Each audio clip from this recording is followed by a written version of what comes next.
Hello students, welcome back to our channel Mathematica. मेरा नाम है तनिष गुप्ता और मैं हूं आपका मैथ्स टीचर। तो इस बार हम लेके आए हैं आपका चैप्टर नंबर 5 जो कि है हमारा इंट्रोडक्शन टू यूक्लिड्स ज्योमेट्री। अब सबसे पहले तो हम पूछते हैं कि ज्योमेट्री होता क्या है। ज्योमेट्री दो वर्ड से मिलकर बना है, जियो और मेट्री। जियो मींस अर्थ, ठीक है, और मेट्री मींस टू मेजर। अब यूक्लिड्स कौन थे? यूक्लिड्स एक बहुत बड़े मैथमेटिशियन थे। तो इन्होंने कुछ ज्योमेट्री के ऊपर कुछ अपने डेफिनेशंस दिए थे। डेफिनेशंस हैं, एक्सियम्स हैं, पोस्टुलेट्स हैं। तो उन्होंने कुछ अपने डेफिनेशंस दिए थे। तो उन डेफिनेशंस के बारे में आज हम इस चैप्टर में पढ़ेंगे। तो सबसे पहले हमारा फर्स्ट टॉपिक जो है वो है Euclid's definition, axioms and postulates. तो यूक्लिड्स ने क्या क्या डेफिनेशंस दिए थे, पोस्टुलेट्स दिए थे और एक्सियम्स दिए थे। तो इसमें सबसे पहले हम पढ़ते हैं कि ज्योमेट्री जो पहले मैथमेटिशियंस जो मानते थे ज्योमेट्री को, वो एक एब्स्ट्रैक्ट मॉडल होता था। वो एक क्लियरली डिफाइन नहीं कर पा रहे थे कि ज्योमेट्री होता क्या है, हम उसे कैसे ठीक तरीके से एक चीज को मेजर करें। अगर हमें कोई दीवार दे रखी है तो उन्हें ये नहीं पता होता था कि हम इस दीवार का एरिया कैसे निकालें, इस दीवार की लेंथ कैसे निकालें। तो इन सब चीजों को दूर करने के लिए एक मैथमेटिशियन है यूक्लिड्स, तो उन्होंने कुछ हमें डेफिनेशंस हमें इस मतलब की ज्योमेट्री में हेल्प करने के लिए हमें कुछ डेफिनेशंस प्रोवाइड करेंगे। अब देखिए इसमें हमारा फर्स्ट क्या कहता है, a solid has shape, size, position and can be moved from one place to another. अब जैसे कि आपको दे रखा है, एक सॉलिड दे रखा है, मान लीजिए ये सॉलिड है आपका, तो इसका क्या है, इसका एक शेप है, इसका एक साइज है और पोजीशन मींस कि अगर आप ये सॉलिड अगर आप किसी जगह पे रखते हैं तो उसकी एक पोजीशन हो जाती है और उसे हम एक जगह से दूसरी जगह मूव कर सकते हैं। Its boundaries are called surface. इसे क्या कहेंगे हम? सरफेस, ठीक है, इसे क्या कहेंगे हम? सरफेस। ये एक सरफेस हो गई आपकी, ये एक सरफेस हो गई और the boundaries of the surface are curves और स्ट्रेट लाइंस।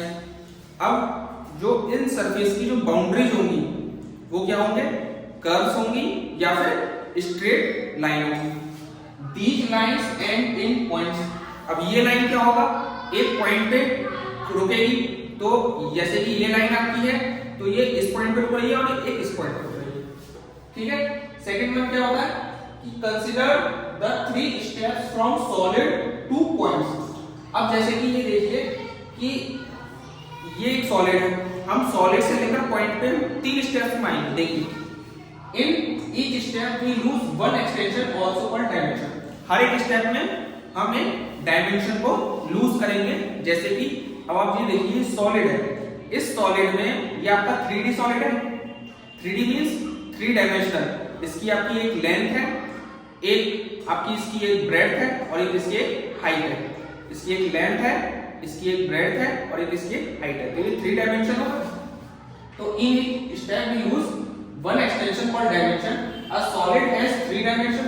इस सॉलिड के पास में, जैसे कि मैंने आपको बताया कि इसके पास 3 डायमेंशन है, लेंथ, ब्रेड्थ और हाइट। A surface has 2। अब इसका एक सरफेस आप पकड़ लीजिए, मान लीजिए ये सरफेस आपने पकड़ लिया, तो इस सरफेस की आपकी एक लेंथ है और एक ब्रेड्थ है, ठीक है। तो एक सरफेस के कितने डायमेंशन हो गए? 2। तो अगर हम सॉलिड से सरफेस पे आते हैं तो हमारा एक डायमेंशन लूज हुआ। अब अ लाइन हैज 1, एक लाइन की एक ही डायमेंशन होगी।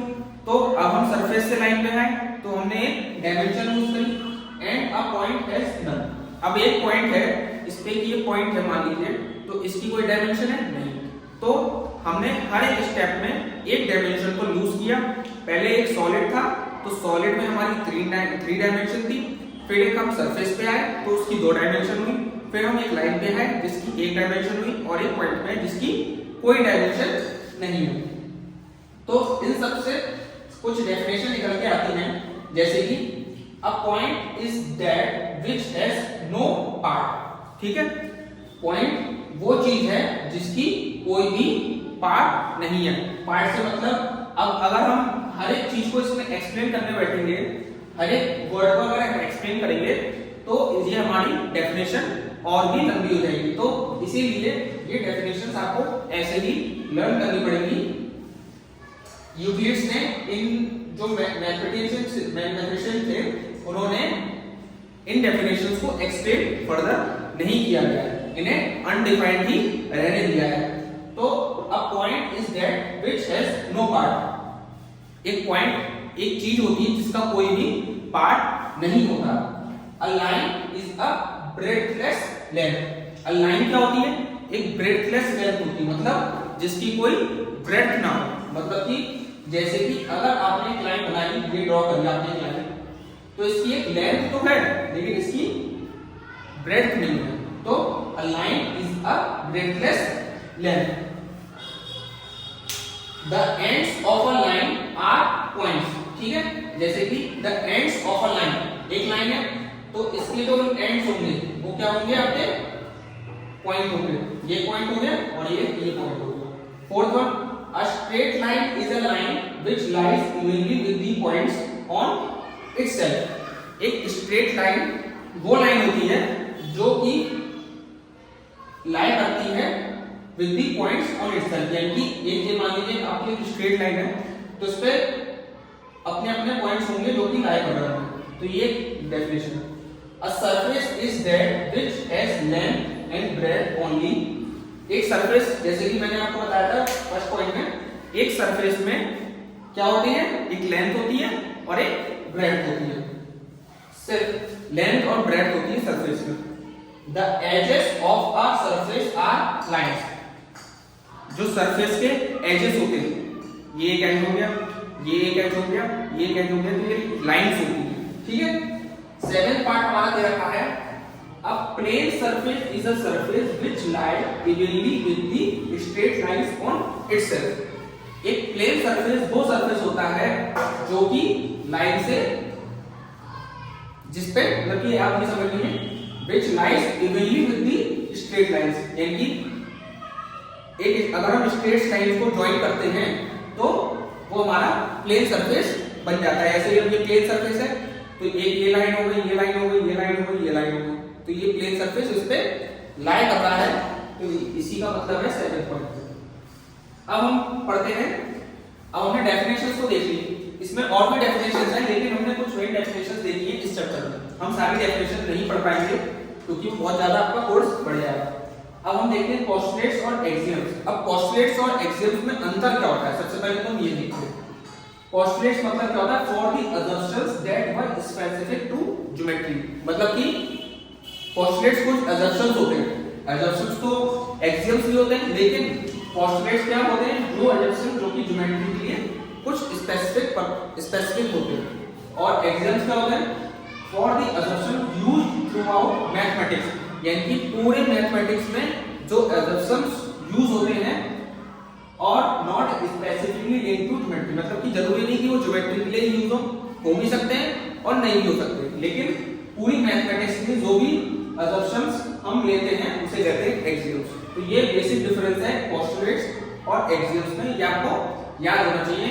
अगर कोई आपसे पूछे कि पोस्टुलेट्स और एक्सियम्स में अंतर बताइए तो आपको सिंपली कहना है कि पोस्टुलेट्स वो असम्पशंस होते हैं जो कि ज्योमेट्रिकली स्पेसिफिक किए जाते हैं और एक्सियम्स वो असम्पशंस होते हैं जो कि पूरे मैथमेटिक्स में हम यूज करते हैं और जरूरी नहीं कि वो ज्योमेट्री में यूज हो या नहीं हो, हम उसे यूज भी कर सकते हैं और नहीं भी यूज कर सकते हैं। ठीक है, अब ये हमारे कुछ यूक्लिड्स के एक्सियम्स हैं जो कि ऑर्डर में नहीं है लेकिन हमने लिख रखे हैं। तो हम वन बाय वन इसे पहले पढ़ेंगे, उसके बाद हम इसे समझेंगे। Things which are equal to the same thing are equal to one another. ठीक है, अब आप पढ़ते जाइए और लिखते जाइए इसे।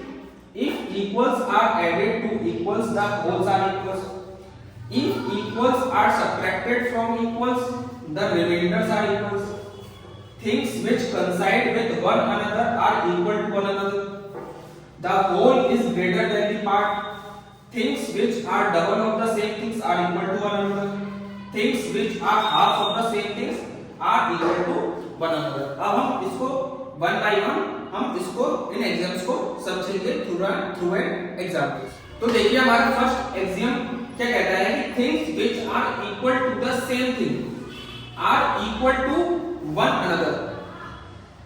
अब आप देखिए, अगर आपको एक ट्रायंगल दे रखा है स्क्वायर दे रखा है और एक रेक्टेंगल दे रखा है। ठीक है, हम फर्स्ट एग्जांपल को समझते हैं।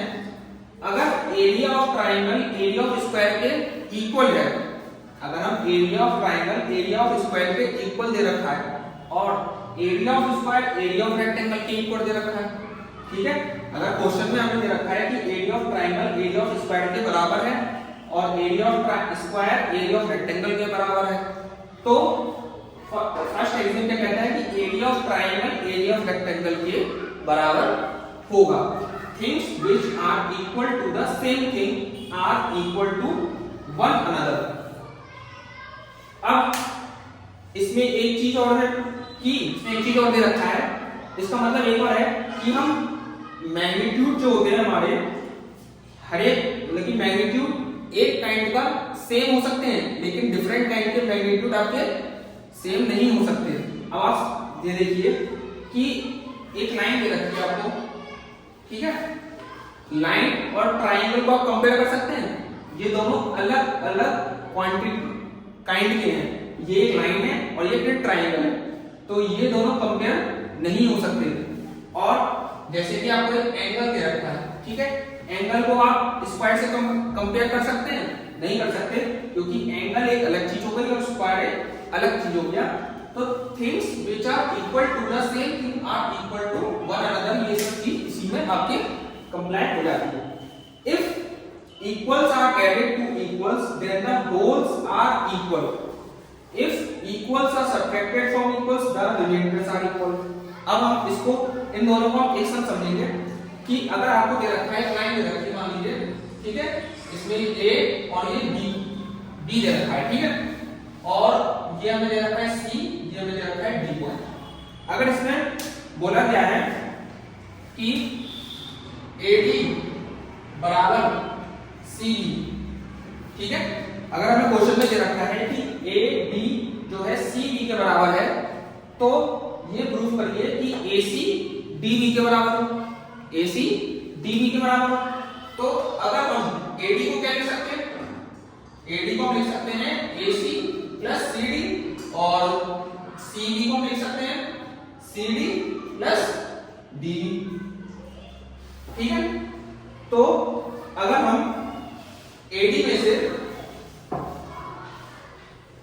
अगर हम अब आप ये समझिए कि AD में से CD हट जाए, AD में से CD अगर हम हटा दें और CB में से CD हम हटा दें, तो ये दोनों चीजें इक्वल हो गई। बस यही पूछा गया है कि अगर हम इक्वल को ऐड करते हैं इक्वल में या इक्वल को सब्ट्रैक्ट करते हैं इक्वल में, तो जो होल्स होते हैं वो भी इक्वल होते हैं।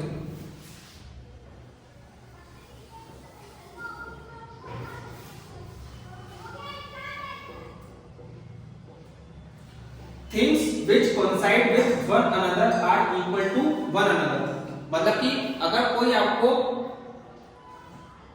दो चीजें आइडेंटिकल दे रखी है तो वो कोइंसाइड करेंगी। मतलब कि अगर आपको दो ट्रायंगल ये दे रखे हैं, दो ट्रायंगल ये आइडेंटिकल है आपके, ये दो ट्रायंगल, तो ये दोनों ट्रायंगल कोइंसाइड करेंगे।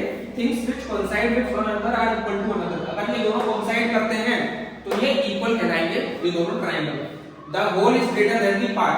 फिफ्थ एग्जांपल क्या कहता है? The whole is greater than the part. अगर आपको b एक कुछ समझ में b कुछ पार्ट है a का, b जो है एक a का कुछ पार्ट है, एक a आप समझिए कुछ भी चीज है और उसके अंदर b है, तो हम क्या कह सकते हैं कि a is equal to b plus c। यानी b जो है एक पार्ट है a का, अगर हम उसमें कोई भी अदर क्वांटिटी c जोड़ देते हैं तो वो ये हो जाएगा। तो whole is greater than the part, मतलब जो होल होगा a वो ग्रेटर होगा हमेशा b से, ठीक है। पार्ट हमेशा छोटी चीज होती है और होल हमेशा एक बड़ी चीज होती है। अब हम चलते हैं यूक्लिड्स के 5 पोस्टुलेट्स पे नेक्स्ट वीडियो में।